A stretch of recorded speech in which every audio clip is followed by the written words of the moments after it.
lawyers call them rear enders. There is a set of really bright line cases that have to do with responsibility for rear end accidents. All of those, but most, I shouldn't say all, but most of those rear end cases that get litigated, most of those are settled by far and away, because the liability is just so clear. If you have litigation in a rear ender, it's because of the impact.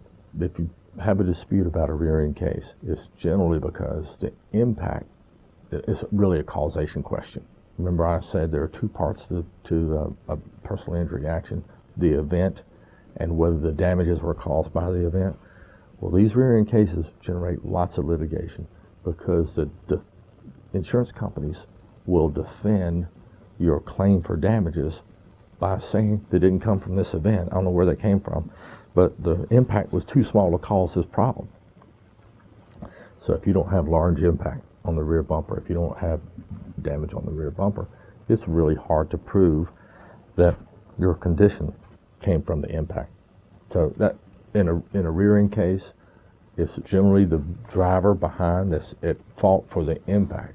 It doesn't mean he or she is going to be at fault for the damages that your driver in the front car says he has, or the passenger in the front car says he has. Because it could be some pre-existing condition. It could be anything. The hardest part about injury work is getting people, my clients and others, to understand that just because something follows in time doesn't mean it's causation.